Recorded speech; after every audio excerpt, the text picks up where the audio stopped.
Le voy a otorgar el uso de la palabra al legislador Franklin Samaniego. Por favor, señor legislador, adelante.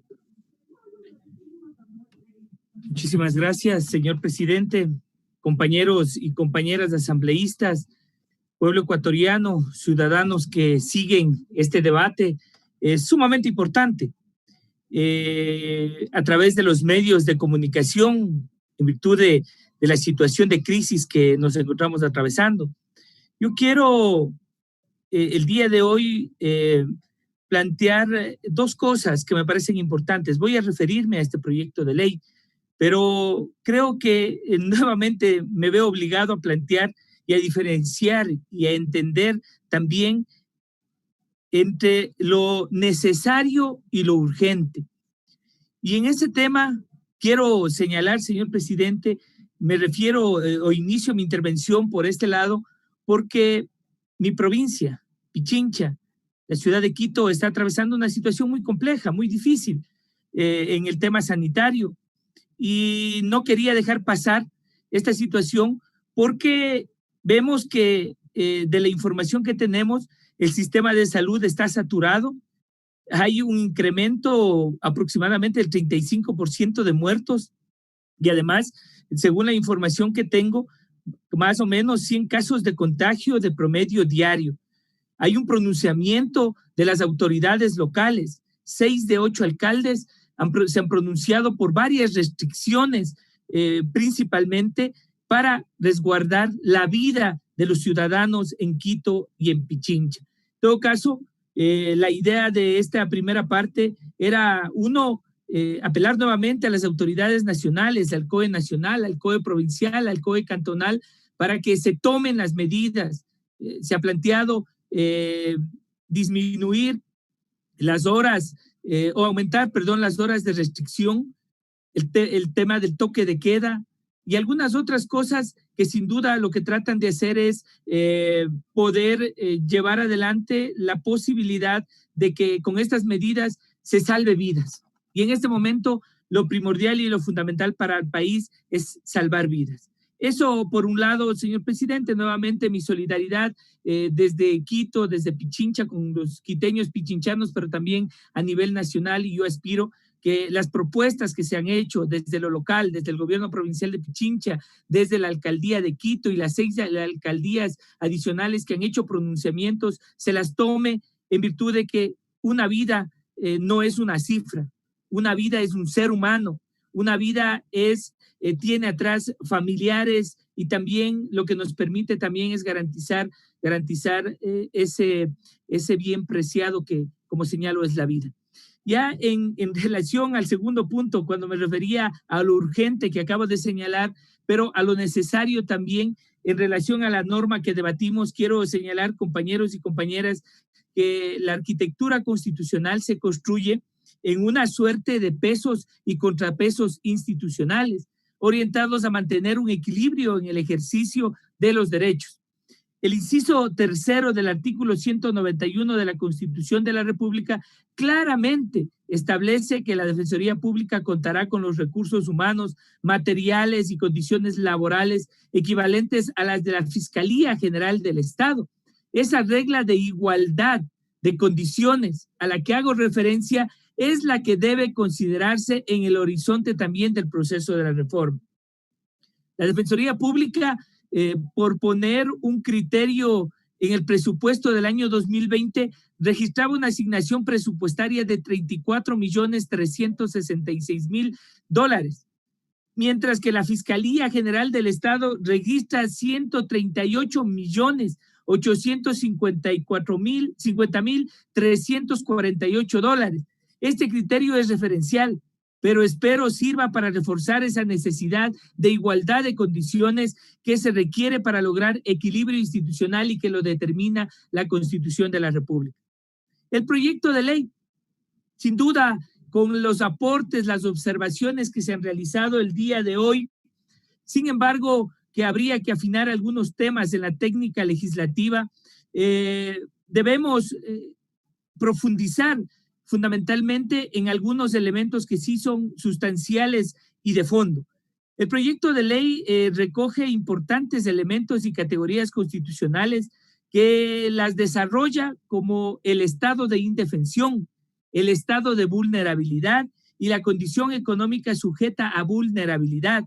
Establece el sistema de información de patrocinio y defensa gratuita, varias disposiciones encaminadas a la ética del servicio, las contribuciones, las condiciones de los usuarios, prestadores del servicio y un régimen disciplinario, sancionatorio. En este momento de pandemia, en este momento de aislamiento social, en este momento de crisis económica, social, política, institucional que está viviendo el país, hemos visto cómo efectivamente miles de trabajadores, miles de familias han sido vulnerados en sus derechos. Yo creo que esta ley va a poder también garantizar que aquellos que no tienen recursos, que están en estado de vulnerabilidad, puedan tener y garantizar su defensa, principalmente de los derechos. En el marco de esta valiosa discusión, quisiera plantear algunos elementos para la reflexión y la consideración. El artículo 8 del proyecto, ante un eventual caso de conflicto de intereses, faculta al defensor comunicar al superior del particular para que pueda ser reasignado el caso. Sin embargo, podría darse el caso que en un ejercicio doloso, y lo pongo entre comillas, como una posibilidad, el defensor no realice esa comunicación. En ese sentido, considerando instituciones vigentes en el derecho comparado, me parece que se podría incorporar la figura de recusación del defensor, que podría ponerla el usuario ante el superior cuando existan elementos que permitan sostener un conflicto de intereses. En relación al artículo 10, y ahí me voy a referir a varios criterios que han extendido colegas abogados en libre ejercicio profesional, se refiere a los sujetos del servicio de patrocinio y asesoría jurídica gratuita por parte de la Defensoría Pública. Y ahí el artículo 10 señala en forma textual: son sujetos de servicio de patrocinio y asesoría jurídica gratuita que brinda la Defensoría Pública las personas que se encuentran en estado de indefensión, estado de vulnerabilidad para el acceso de justicia o condición económica sujeta a vulnerabilidad en conformidad con las definiciones establecidas. Y cuando se revisan esas definiciones también, como constan en el texto, podemos señalar que hay dos elementos que me parece que hay que ponerlos en negrilla para evitar también el abuso y que personas que tendrían una condición económica podrían acceder. Se determina una base de cuánto sería esa condición económica que causaría vulnerabilidad o el desempleo, por ejemplo. Pero el texto constitucional en el artículo 191 establece, primero, que el fin es garantizar el pleno o igual acceso a la justicia de las personas, que por un estado de indefensión o condición económica, social o cultural, dos elementos que no veo transversalizados tanto en la definición como en los conceptos que se han señalado, no pueden contar con servicios de defensa legal para la protección de sus derechos, que es el segundo elemento. Entonces, yo sí creo que hay que revisar, porque efectivamente puede haber una persona que esté en el desempleo, pero que tiene recursos, o una persona que tiene un ingreso determinado por un valor, pero que tiene un acervo o un patrimonio que podría permitirle garantizar una defensa particular de sus derechos, y de esa manera también garantizamos el ejercicio profesional de los abogados y abogadas del país. Me parece que este es un elemento importante. En relación a las disposiciones reformatorias que el proyecto propone respecto al Código de la Niñez y la Adolescencia, quisiera sugerir que se considere que la comisión que trata temas de normas sobre niñez y adolescencia, que aprobó el informe para primer debate del Código Orgánico de Protección Integral de Niños, Niñas y Adolescentes, en el cual se modifican algunas de las condiciones que persigue la reforma respecto al esclarecimiento, por ejemplo, de la filiación, respecto a la patria potestad, sobre las acciones administrativas de protección que serían importantes armonizarlas en estos dos procesos de construcción normativa para que no terminen generando antinomias posteriormente. Compañeros y compañeras asambleístas, el Código Orgánico de la Función Judicial establece la Escuela de la Función Judicial. Ese espacio de profesionalización y especialización de operadores e integrantes de la función judicial debe ser fortalecido.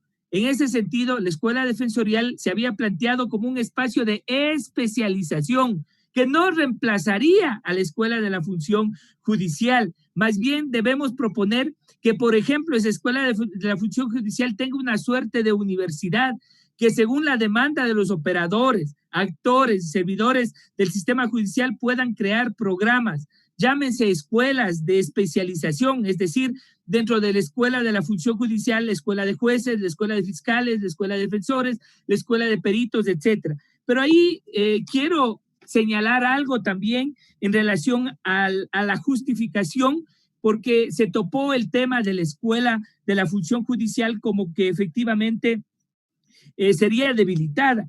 El artículo 181 de la Constitución, numeral cuarto, establece como una responsabilidad del Consejo de la Judicatura administrar la carrera y la profesionalización judicial y organizar y gestionar escuelas de formación y capacitación judicial. No habla de una sola escuela de la función judicial, habla de escuelas. Entonces, la propuesta va por ahí. Esa era la idea y esa era la intención que creo que me parece que está dentro del marco constitucional. En el marco de la discusión también quisiera señalar a los actores que sostienen que la Asamblea incumplió con la disposición transitoria primera de la Constitución de la República, que otorgaba un año de plazo para aprobar, cito legalmente, textualmente lo que dice la disposición, la ley que regule la Defensoría Pública. No dice una ley constitucional. A mi criterio se cumplió el 9 de marzo del año 2009 con la entrada en vigencia del Código Orgánico de la Función Judicial, que es la ley orgánica que regula hasta el momento el ejercicio de la Defensoría Pública. En ese sentido, la disposición constitucional ha sido cumplida a mi criterio. Es además por el argumento expuesto que considero que debemos profundizar el debate sobre si debe o no debe existir una ley autónoma para la Defensoría Pública. Esa ya la habíamos dado. Ese debate en la comisión lo veníamos haciendo, porque como señalo, el Código Orgánico de la Función Judicial lo planteaba de esa manera.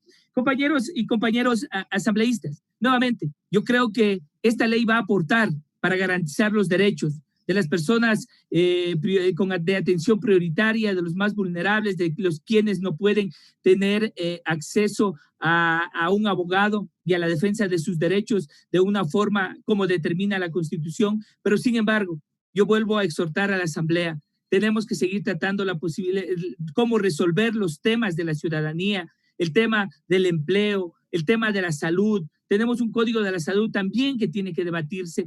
Tenemos el tema de la educación, tenemos el tema del desarrollo productivo. Esos son los elementos y esos son los temas que la ciudadanía está exigiendo que esta asamblea los debata. La lucha frontal contra la corrupción. Compañeros y compañeras, yo quiero nuevamente ratificar ese compromiso para seguir debatiendo las normas, para seguir mejorándolas. Sé que todas las propuestas que se realizan en el Pleno son de una manera constructiva.